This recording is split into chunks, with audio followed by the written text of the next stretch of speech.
Hello my dear student, कैसे हो आप सभी लोग। उम्मीद करता हूं कि आप बहुत अच्छे होंगे। क्लास 12th का जो मैथमेटिक्स है उसमें चैप्टर नंबर 10 वेक्टर उसको शुरू करने वाले हैं। ठीक है, वेक्टर अगर आएगा, चैप्टर नंबर 10 आएगा तो तभी आप चैप्टर नंबर 11 को अच्छे से कवर कर पाएंगे। और स्कोरिंग है, दोनों चैप्टर को मिलाकर काफी मार्क्स बनते हैं। तो आज आप डाल लीजिएगा वेक्टर चैप्टर नंबर 10। ठीक है, सिंपल तरीके से अगर हम समझें कि भैया पूरे सिस्टम में हमारे आसपास की जो चीजें हैं अगर उनको देखना शुरू करेंगे तो दो तरह की चीजें हमें मिलती हैं, एक वेक्टर और दूसरा स्केलर। ठीक है, इतनी चीज हम जानते हैं कि भैया स्केलर किसे बोलते हैं कि जिसमें केवल हमें मैग्नीट्यूड की जरूरत पड़ती है, डायरेक्शन की जरूरत नहीं पड़ती है, तो उनको हम स्केलर बोल देते हैं। और वेक्टर किसे बोलते हैं कि जिन चीजों को मेजर करने के लिए, जिन चीजों में हमें मैग्नीट्यूड के साथ साथ डायरेक्शन की भी जरूरत पड़ेगी, तो समझ जाओ कि वो क्या है, वेक्टर है। ओके, तो हमारे लिए कितना सफिशिएंट है मैथमेटिक्स में वेक्टर का जानना, कितना सफिशिएंट है उसको समझ लेते हैं। तो मैं तो चाहूंगा कि बस सिंपल सिंपल आप ये चीज समझें। जैसे हमारे पास कोई पॉइंट लिया हमने, ये कोई पॉइंट ले लिया हमने, ये रहा। ओके, इसको हमने मान लिया कि ये P आपका पॉइंट है और इसके कोऑर्डिनेट है आपके X, Y और Z।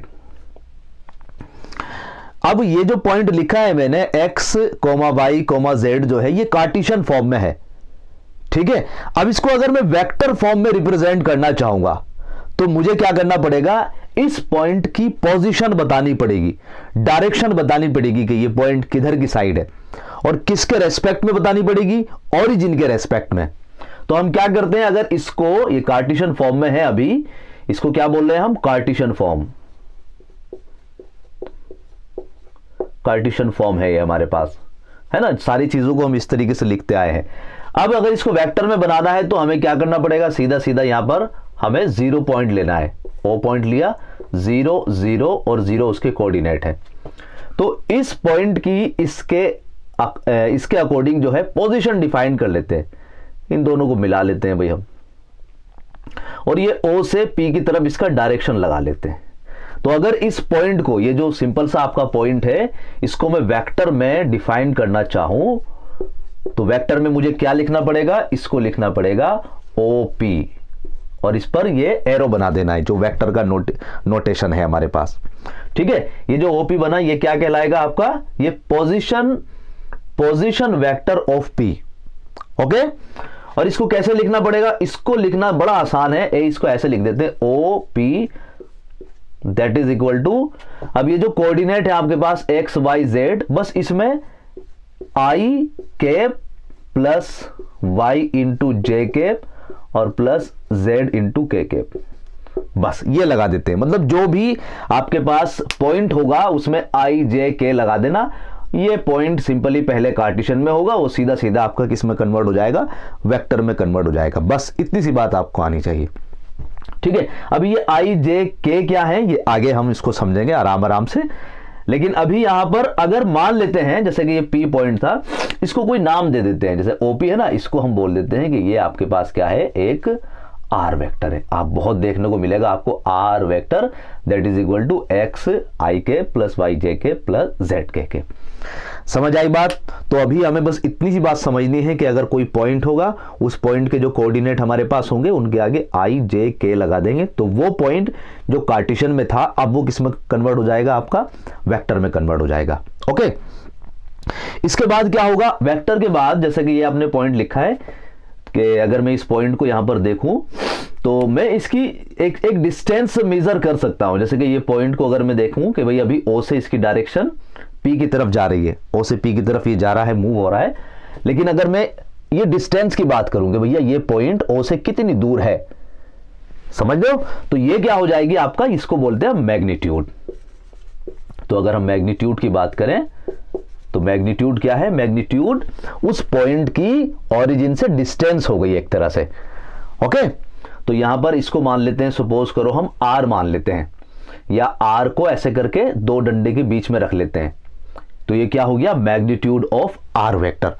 और इसकी वैल्यू कितनी आ जाएगी, magnitude that is equal to, जो आपके पास वेक्टर R आपने बनाया है इसका आपने मैग्नीट्यूड ले लिया, that is equal to under root x² plus Y square and plus Z square. Okay, मतलब क्या है कि जो आपके पास वेक्टर होगा उसमें आई के साथ में, जे के साथ में और के साथ में जो नंबर होंगे उन्हीं का क्या करना है, मुझे स्क्वायर कर देना है, प्लस कर देना और अंडर रूट लगा देना है। वही हमारे पास क्या हो जाएगा, उसका मैग्नीट्यूड बन जाएगा। ठीक है, तो अभी क्या चीज हमें समझ में आ गई, एक तो मैग्नीट्यूड समझ में आ गई है और एक किसी भी पॉइंट को हम वेक्टर में कन्वर्ट कैसे करते हैं ये चीज हमें समझ आ गई है। आगे अगर बढ़ते हैं तो उसके बाद आता है हमारे पास एक यूनिट वेक्टर। इसको मिटा देते हैं भाई।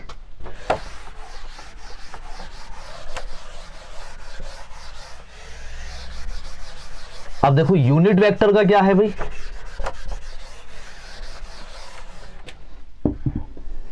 यूनिट वेक्टर, यूनिट वेक्टर देखो यूनिट वेक्टर क्या होता है, एक ऐसा वेक्टर जिसका मैग्नीट्यूड 1 हो, vector whose magnitude is equal to 1 is called unit vector. ठीक है, जैसा मान लेते हैं हमारे पास एक वेक्टर आर हमने लिया, दैट इज इक्वल टू मान लेते हैं a i cap plus b j cap and plus c k cap. एक वेक्टर हमने क्या लिया, आर वेक्टर लिया। अब ये यूनिट वेक्टर कब कहलाएगा, कि जब इसका मैग्नीट्यूड आपका 1 हो जाएगा। ओके, अब इसका मैग्नीट्यूड का क्या मतलब है, मैग्नीट्यूड हम निकालते हैं कि भाई आर का magnitude that is equal to under root A square plus B square plus C square. और मैग्नीट्यूड क्या होता है, मैग्नीट्यूड एक तरह से वेक्टर की हमारी डिस्टेंस हो जाएगी कि वेक्टर हमारा कितना बड़ा है। ठीक है, अब इसको अगर हमें ये सिंपली पहले देख लेते हैं कि भाई इसका मैग्नीट्यूड कितना है। अगर ये मैग्नीट्यूड की वैल्यू हमारी 1 आ जाती है तो हम इसको बोल देंगे कि ये आर वेक्टर ही क्या है, हमारा यूनिट वेक्टर है। लेकिन अगर मान लेते हैं कि ये यूनिट वेक्टर नहीं है, इसके मैग्नीट्यूड की कुछ ना कुछ वैल्यू आ रही है, तब हमें क्या करना होगा, तब हमें इस आर वेक्टर को इसके मैग्नीट्यूड से डिवाइड कर देना है। मतलब ये जो आर वेक्टर है इसको इसके मैग्नीट्यूड से डिवाइड कर देना है। ओके, अब ये जो रिजल्टेंट बनेगा आपका, ये कुछ ना कुछ तो बनेगा भाई, ये रिजल्ट बनेगा, तो इसको मान लेते हैं कि आर कैप, और यही हमारा क्या कहलाता है, यूनिट वेक्टर। ओके भाई, जब इसका मैग्नीट्यूड आपने ये निकाला है, इस मैग्नीट्यूड को आपने इस टोटल से डिवाइड करा है, इसका मतलब क्या हो जाएगा, ए के नीचे भी इसको लिखना पड़ेगा, बी के नीचे भी और सी के नीचे भी। ओके, तो कुल मिलाकर जो आपका ये यूनिट वेक्टर है वो कुछ इस तरीके से बन जाएगा, a upon under root A square plus B square plus C square और आई के plus b upon under root ए square b square c square और j k and plus c upon under root A square b square and c square और k cap. Alright, तो ये नया vector तैयार हुआ है जो कि हमारा यूनिट वेक्टर है। कैसे पता चलेगा कि आपको ये यूनिट वेक्टर है, आप इसका मैग्नीट्यूड निकालें अब जरा, तो अंडर रूट लगाओगे और फिर this square this square this square plus करके, तो आप देखेंगे कि ये आपका कैंसिल होके 1 आपका आंसर देगा। ठीक है भाई, इसका स्क्वायर करा, इसका भी स्क्वायर करा, तो a square upon this, b square upon this and c square upon this, under root हट गया नीचे से, तो ऊपर क्या बना, a square plus B square plus C square, और नीचे भी क्या बनेगा आपका, a square plus B square plus C square, दोनों कैंसिल हो गए, आंसर इज 1। तो इट मींस ये क्या बना, आपका यूनिट वेक्टर बना। ठीक है, तो यहां पर हमने 3 चीजें अभी तक समझ ली है। यूनिट वेक्टर हो गया है हमारा पोजीशन, किसी भी कोई पॉइंट है उसका पोजीशन हो गया है, और तीसरा हमने मैग्नीट्यूड समझ लिया है। अब इसके बाद हम एक एग्जाम्पल ले लेते हैं, चलो है इसको समझने के लिए एक एग्जाम्पल लेते हैं कि यूनिट वेक्टर, जिससे और अच्छे से समझ में आ जाए आपको।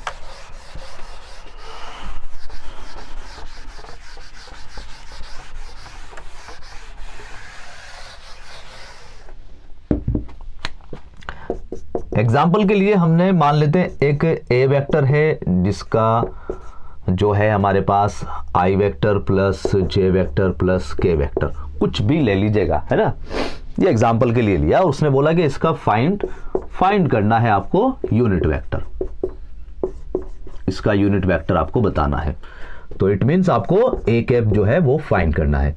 तो सिंपली आप क्या करें, सबसे पहले इसका मैग्नीट्यूड निकाल दें, that is equal to under root I के साथ, जे के साथ और के साथ, देख लो क्या क्या नंबर है। आई के साथ कितना है भाई 1, जे के साथ कितना है भाई 1 और के के साथ कितना है 1, तीनों को स्क्वायर करा और बीच में प्लस कर लिया है, तो कितना हो गया है √3। ओके, अब हमें क्या है, हमें याद है कि यूनिट वेक्टर का जो फॉर्मूला हमें अभी बताया है वो क्या है, a vector divide by magnitude of a, आर नहीं भाई ये ए हो जाएगा, a cap that is equal to a vector divide by magnitude. अब ए वेक्टर कितना है आपके पास, i plus j plus k cap and divide by √3, तो 1/√3 i cap plus 1/√3 j cap and plus 1/√3 k cap, यही हमारे पास क्या है कि यूनिट वेक्टर आ गया। ठीक है, तो सबसे जरूरी क्या है आप लोगों के लिए जानना कि अगर कोई वेक्टर दिया है, उसका उसने पूछा कि यूनिट वेक्टर बताओ क्या होगा, तो आपको उसका मैग्नीट्यूड निकालना है, उस मैग्नीट्यूड से उस पूरे वेक्टर को डिवाइड कर देना है, वो जो रिजल्ट आएगा आपके पास वो क्या होगा, आपका यूनिट वेक्टर हो जाएगा। यूनिट वेक्टर की कहां पर जरूरत पड़ेगी, जिस क्वेश्चन में भी ये बोला गया है कि केवल डायरेक्शन यूज करो, इस वेक्टर की आपको डायरेक्शन यूज करनी है, तो वहां पर समझ जाइएगा कि यूनिट वेक्टर ही आपकी मदद करेगा। ठीक है, अब इसके बाद जो है एक चीज आ जाती है जो अभी हम देख रहे हैं बार बार, आई जे के। ये क्या है भाई आई जे के,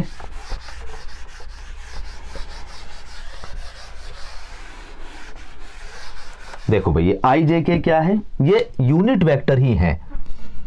सपोज करो आपने यहां पर एक्सिस बना लिए हैं भाई, हमने यहां पर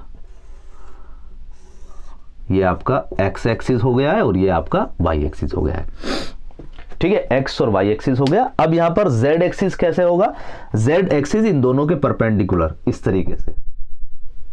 ओके, x y और z यहां पर ये परपेंडिकुलर, तो इस परपेंडिकुलर को मैं कैसे दिखा दूं, यहां पर दिखा देते हैं। ये आपका z एक्सिस हो गया है, ये तीनों जो है एक दूसरे पर परपेंडिकुलर 90 का एंगल्स बनाएंगे। अब x की डायरेक्शन में जो होगा, जो x की डायरेक्शन में वेक्टर होगा उसको हम i बोलते हैं, और जो y के डायरेक्शन में होगा उसको हम j बोलेंगे, और जो z के डायरेक्शन में होगा उसको हम k बोलेंगे। ठीक है, लेकिन इसमें भी क्या करेंगे, i को जो i पर कैप लगा दिया है, j पर भी कैप लगाया और k पर भी हमें कैप लगाया है हमने, इसका मतलब इनकी जो लेंथ है वो कितनी है, 1 यूनिट हो जाएगी, क्योंकि ये दोनों तीनों के तीनों क्या है हमारे पास यूनिट वेक्टर बन गए। और यूनिट वेक्टर की जो डेफिनेशन है वो ये है कि उसका मैग्नीट्यूड आपका 1 होना चाहिए, और मैग्नीट्यूड का मतलब क्या है, मैग्नीट्यूड का मतलब है डिस्टेंस। तो इट मींस ये तीनों के तीनों क्या है, आपके एक यूनिट वेक्टर हो गए। आई का मतलब एक्स की डायरेक्शन में, जे का मतलब वाई की डायरेक्शन में, और के का मतलब है जेड की डायरेक्शन में। ओके, मीन्स क्या कहना चाह रहा हूं कि जो आई कैप का मैग्नीट्यूड निकालेंगे वो 1 आएगा, जे कैप का जो आप मैग्नीट्यूड निकालेंगे वो कितना होगा, वो 1 होगा, और के कैप का जो मैग्नीट्यूड होगा वो भी आपका कितना होगा, 1 होगा। ऑलराइट, इसके बाद अब हमें समझना है कि नेगेटिव और मल्टीप्लाई, किसी वेक्टर में नेगेटिव का क्या रोल होता है, किसी वेक्टर में अगर किसी कांस्टेंट की मल्टीप्लाई करते हैं तो क्या रोल होता है। आओ जरा समझते हैं भाई इसे भी।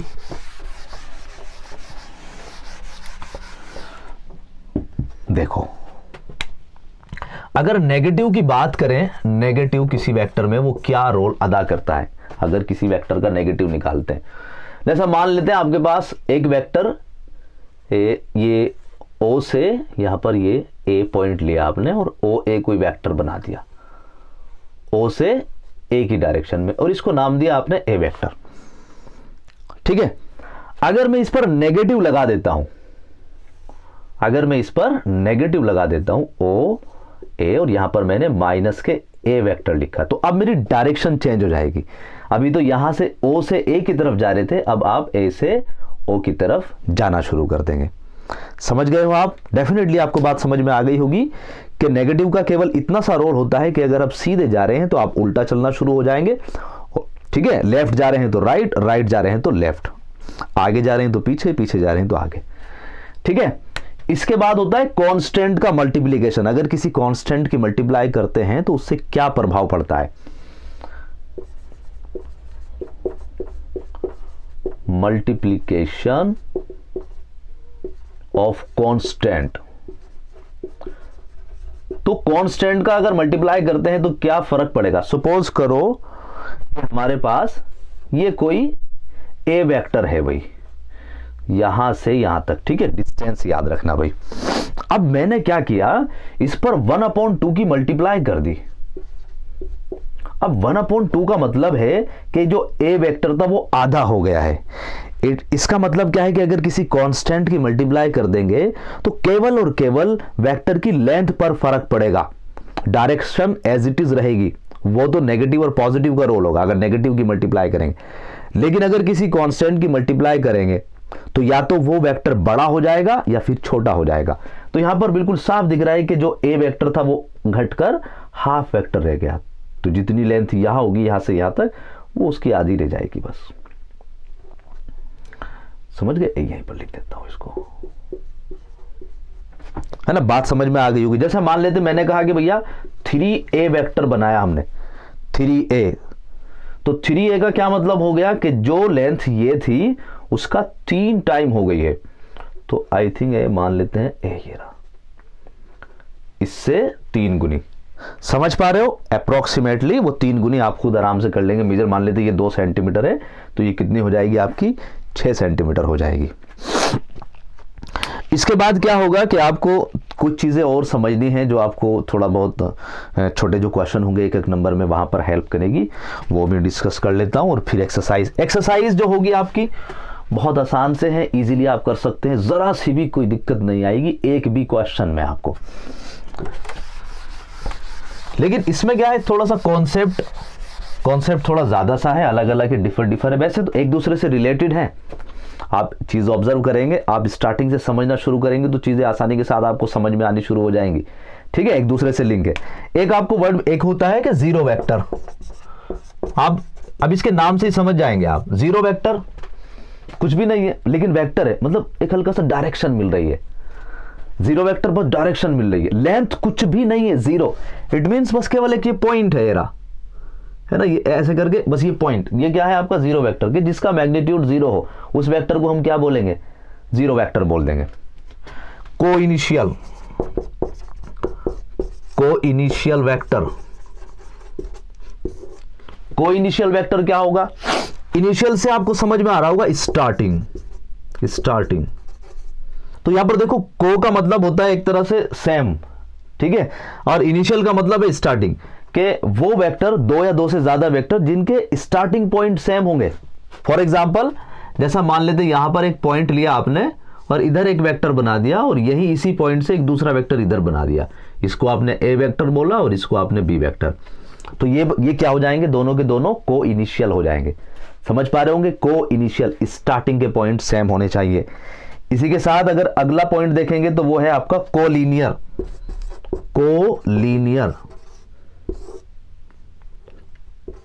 Collinear vector.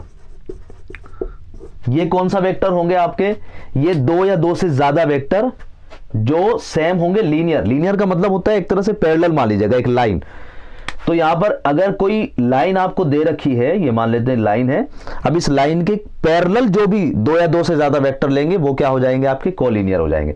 जैसा ये तो लाइन हो गई, अब ये आपने एक वेक्टर लिया ए, एक और वेक्टर इसी के पैरेलल ले लिया आपने बी, तो ये दोनों के दोनों, या एक और ले लो, 3 ले लिया आपने ए बी सी, तो ये क्या हो जाएंगे आपके कोलीनियर वेक्टर, या पैरेलल भी बोल सकते हैं। अगर 2 वेक्टर पैरेलल हैं तो उनको हम क्या बोल सकते हैं, कोलीनियर वेक्टर बोल सकते हैं। ठीक है, तो ये कुछ डेफिनेशंस हैं। एक होगा आपको क्वेश्चन पूछा जाएगा कंपोनेंट्स। अब यहां पर 2 तरह के कंपोनेंट्स हैं। अब आप बोर होने शुरू हो गए होंगे, सर क्या ये खिचड़ी सी बना दी आपने, इतनी सारी चीजें बताई।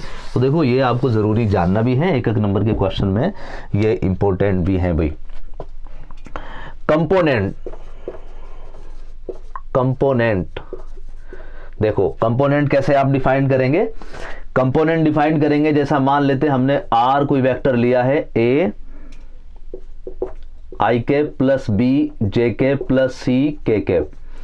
ये आपके पास क्या है, एक वेक्टर है, इसमें 2 तरह के कंपोनेंट हैं, एक तो है आपके स्केलर कंपोनेंट और एक है आपके पास वेक्टर कंपोनेंट।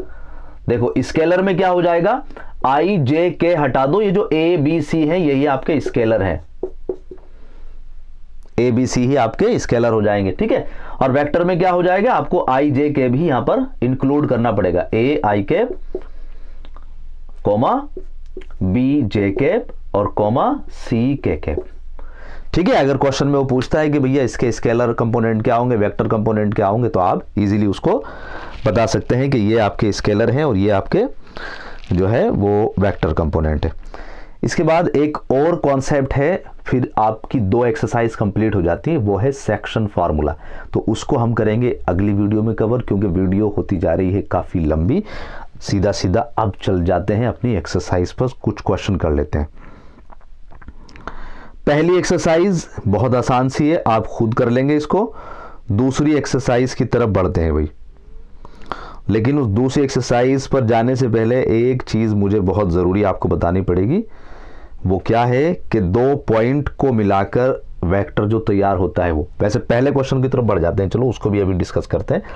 पहला क्वेश्चन है आपका, compute the magnitude of the following vector. Magnitude निकालना है, एक क्वेश्चन कराता हूं और आप खुद कर लेंगे।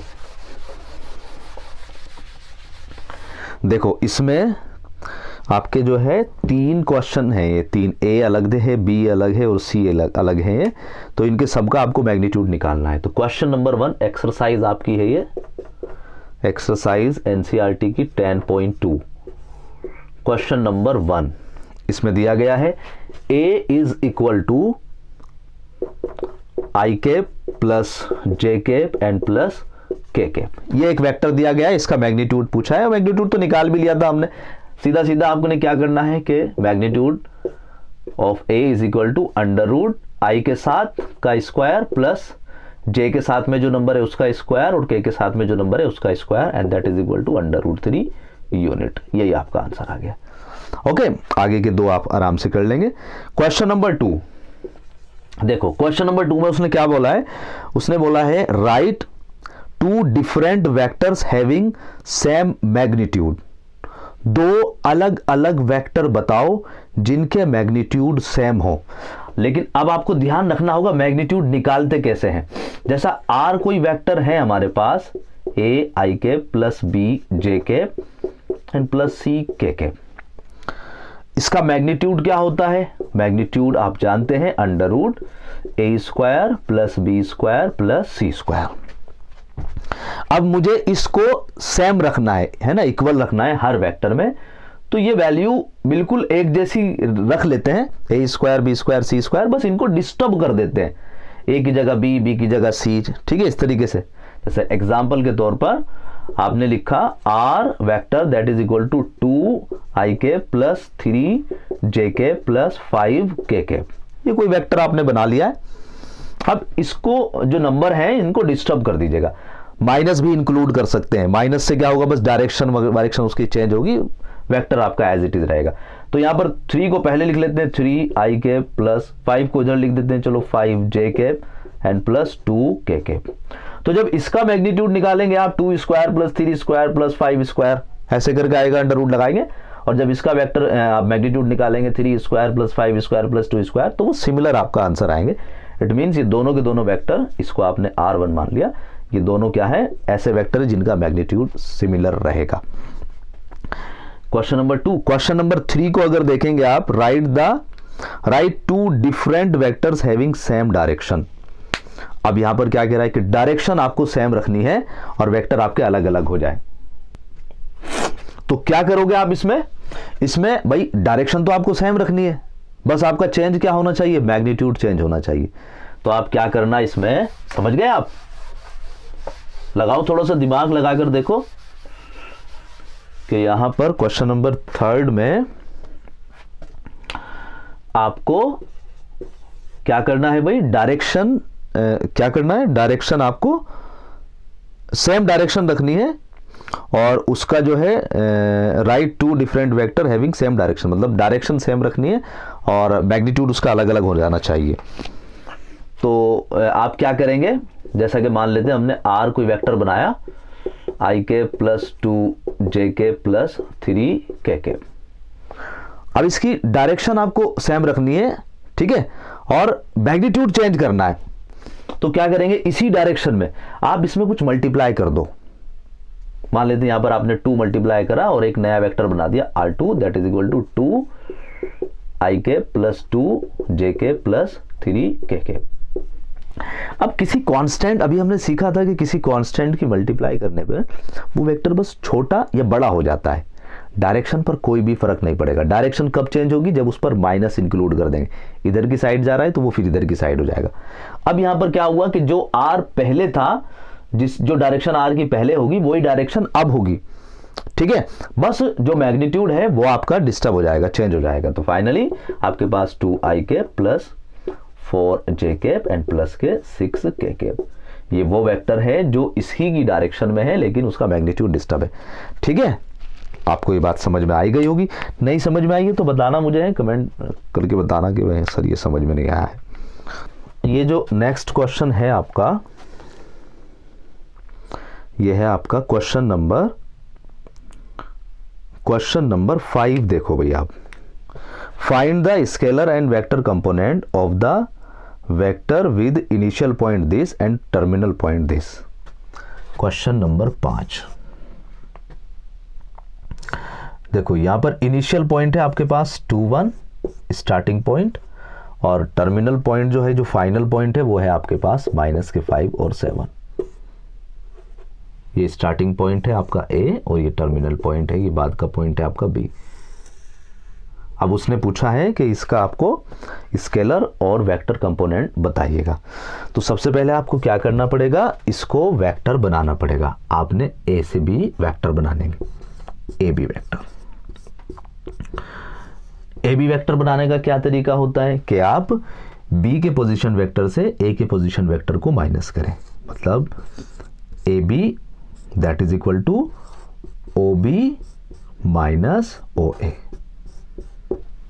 ठीक है, AB अगर वेक्टर तैयार करना है तो आप क्या करेंगे, B से A को, मतलब बाद वाले से पहले वाले को माइनस कर देंगे और लिख देंगे यहां पर OB वेक्टर क्या होगा, जैसे कि इस B का अगर पोजीशन वेक्टर तैयार करना होगा तो यहां पर I और J लगा देंगे हम, -5 I कैप एंड प्लस के 7 J कैप, और फिर माइनस OA कितना है आपका, ये A के जो ये पॉइंट है इसको हम वेक्टर फॉर्म में चेंज कर लेते हैं, 2i कैप एंड प्लस के j कैप, और इसको हम कैलकुलेट कर लेते हैं। तो माइनस के 5i और माइनस के 2i, तो माइनस के 7i कैप 7j और माइनस के j, तो प्लस के 6j कैप। तो ये आपके पास क्या आ गया है, AB वेक्टर तैयार होकर आ गया है। ठीक है, अब इसके अगर स्केलर कंपोनेंट में आपसे पूछता हूं कि इसके स्केलर कंपोनेंट क्या होंगे, तो आपका आंसर आएगा सर ये माइनस के 7 और 6 जो है ये इसके स्केलर कंपोनेंट है।